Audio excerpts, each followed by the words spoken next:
जो लोग सोचते थे कि कांशीराम ने बीजेपी के साथ मिलकर ये सरकार क्यों बना ली है, और जैसे हमारा काम नजर आता गया वो कहते गए ये तो ठीक किया है, ये तो ठीक किया है। और 6 महीने के बाद उनको लगा कि ये सारे काम तो ठीक किए हैं, कहीं कांशीराम बीजेपी के साथ मिलकर कहीं चुनाव ना लड़ ले। तो मैंने अटल बिहारी आडवाणी से कहा कि बाकी सब कुछ हो सकता है, लेकिन बीजेपी के साथ बीएसपी मिलकर चुनाव नहीं लड़ सकती है। ये काम वीपी सिंह तो कर सकता है, क्योंकि उसकी सरकार भी मनुवादी और आपकी सरकार भी मनुवादी, आपकी बड़ी मनुवादी, उसकी छोटी मनुवादी। लेकिन हमारी सरकार जो है वो तो मनुवाद को खत्म करके मानवतावाद का बोलबाला इस देश में करना चाहती है। तो इसलिए हम चाहते हैं परिवर्तन, हम चाहते हैं परिवर्तन, और बीजेपी चाहती है स्टेटस को। स्टेटस को का मतलब हिंदुवता, हिंदुवता का मतलब स्टेटस को, कि जैसे मनुवादी समाज व्यवस्था चल रही है उसी तरह से चलती रहनी चाहिए। ये बीजेपी का लक्ष्य है, जिसके बारे में हमें कोई डाउट नहीं है। लेकिन हमारे बारे में भी जो 6 महीने सरकार हमने चलाई है, उसके बाद में आप लोगों के दिमाग में भी कोई डाउट नहीं रहना चाहिए कि हम क्या चाहते हैं। हम परिवर्तन करना चाहते हैं। परिवर्तन के अलावा हमने 6 महीने में किया क्या है? जो भी किया है वो उत्तर प्रदेश में परिवर्तन ही किया है। तो जब हम और शुरू किया हमने परिवर्तन चौक बनाकर, और परिवर्तन चौक में उन लोगों का स्मारक बनाकर जिन्होंने आज तक इस परिवर्तन की लहर को लाया है। तो इसलिए आपके दिमाग में ये कैसे आया कि बीएसपी बीजेपी के साथ मिलकर चुनाव लड़ सकती है? ये नहीं होगा। यहां इस बात का मुझे ज्ञान है कि बीजेपी फाइनल में पहुंच गई है।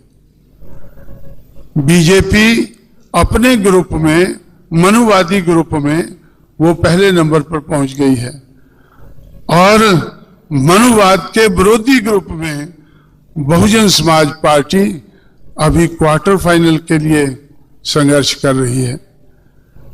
आप फाइनल में पहुंच गए हैं, हम क्वार्टर फाइनल में संघर्ष कर रहे हैं। और ये बात को जानते हुए कि इस देश में अगर कोई सही संघर्ष होगा, इस देश में अगर कोई पोलराइजेशन होगा, ध्रुवीकरण होगा, मराठी में क्या बोलते हैं पोलराइजेशन को? ध्रुवीकरण। अगर इस देश में कोई ध्रुवीकरण होगा तो सिर्फ एक आधार पर होगा। आधार क्या होगा? स्टेटस को वर्सेस चेंज। स्टेटस को वर्सेस चेंज। एक तरफ बदलाव करने वाली ताकत होगी या लोग होंगे, एक तरफ बदलाव लाने वाली ताकत होगी, और दूसरी तरफ उसी तरह से मनुवाद को उसी तरह से टिकाए रखने वाली ताकत होगी। उस ताकत में बीजेपी पहले नंबर पर पहुंच गई है और हमें फाइनल में पहुंच गई है, और हमें फाइनल में अभी पहुंचना है। अभी हम आने वाले चुनाव में क्वार्टर फाइनल के लिए तैयारी कर रहे हैं। क्वार्टर फाइनल के बाद सेमीफाइनल जाना है, फिर फाइनल में आपके मुकाबले में आना है। और मुझे पूरा इस बात का ज्ञान है, भरोसा है कि जिस वक्त फाइनल होगा उस वक्त इस देश की सारी मनुवादी पार्टियां बीजेपी के साथ मिलकर हमारे मुकाबले में चुनाव लड़ेंगे। इसमें अगर कोई शक शुबा था वो पार्लियामेंट के इस सेशन में दूर हो गया। कैसे दूर हो गया?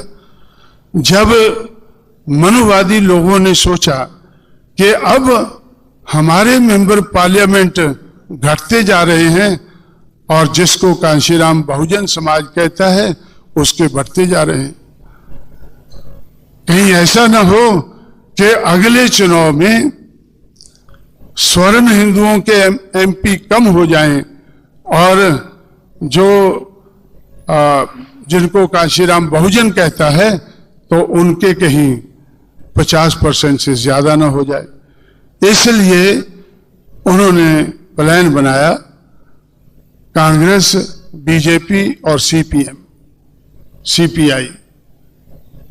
सीपीआई, कांग्रेस और बीजेपी, इन चारों पार्टियों ने मिलकर प्लान बनाया कि महिला आरक्षण होना चाहिए, महिला के लिए आरक्षण होना चाहिए और 33% और 1/3 महिलाएं तो मेंबर पार्लियामेंट होनी चाहिए। हमने इसके ऊपर गौर किया कि महिलाएं आज कितनी है पार्लियामेंट में, महिलाएं कितनी हैं? 2 ओबीसी की हैं। इस लोकसभा में 2 महिलाएं ओबीसी की हैं, 4 शेड्यूल कास्ट की हैं और 33 हाई कास्ट की हैं। 33 महिलाएं हाई कास्ट की हैं और 4 शेड्यूल कास्ट की हैं और 2 ओबीसी की हैं, जिनकी संख्या 52% है। उनके आहिस्ता आहिस्ता एमपी तो बढ़ते जा रहे हैं और एमएलए भी बढ़ते जा रहे हैं, लेकिन महिलाएं उनकी अभी भी बहुत बैकवर्ड हैं, बहुत पीछे हैं। तो इससे हमने सबक सीखकर सोचा कि इन लोगों का प्लान क्या है कि अगर ऊंची जाति के पुरुष अगर मेजॉरिटी में नहीं रहते हैं, पुरुष और महिलाएं मिलकर इनको मेजॉरिटी में रहना चाहिए।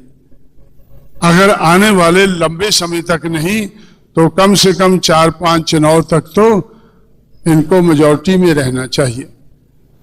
तो इस बात को ध्यान में रखकर हम लोगों ने पार्लियामेंट में भी ध्रुवीकरण हुआ, पार्लियामेंट में भी ध्रुवीकरण हुआ। कौन हुआ? उसका विरोध करने के लिए लोकसभा के वेल में तो 3 एक्स चीफ मिनिस्टर खड़े हो गए जाके। एक उत्तर प्रदेश की एक्स चीफ मिनिस्टर मायावती, वो बीएसपी की तरफ से खड़ी होगी, और उत्तर प्रदेश का ex chief minister Mulayam Singh Yadav, वो अपनी पार्टी की तरफ से खड़ा हो गया, और बिहार का ex chief minister Lalu Yadav, ये तीनों जाकर पार्लियामेंट के वेल में खड़े हो गए कि हम इस बिल को पास नहीं होने देंगे। ये एक साजिश है, हाई कास्ट की मेजॉरिटी रखने के लिए ये एक साजिश है। इस साजिश को हम कामयाब नहीं होने देंगे।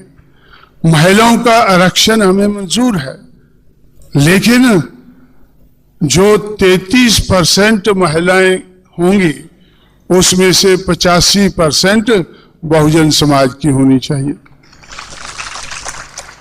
अगर 100 में से 33 महिलाएं इस लोकसभा में आती हैं तो उनमें 33 का 85% करके हमारे लिए भी आरक्षण कर दो। हम महिलाओं के खिलाफ नहीं हैं, लेकिन हमारी महिलाएं आज तक इतनी तैयार नहीं हुई हैं कि उनको जनरल वोट के आधार पर हम उनको एमपी बना सकें। अभी तक तो पुरुषों को बनाना ही मुश्किल हो गया है। बाबा साहब के जमाने में तो असंभव था, बाबा साहब के जमाने में असंभव था। बाबा साहब 1946 में अगर कॉन्स्टिट्यूएंट असेंबली में पहुंचे हैं तो वो बंगाल के चंडालों के वोट से वो उस असेंबली में पहुंचे हैं। उसके बाद कभी वो लोकसभा में नहीं पहुंचे हैं।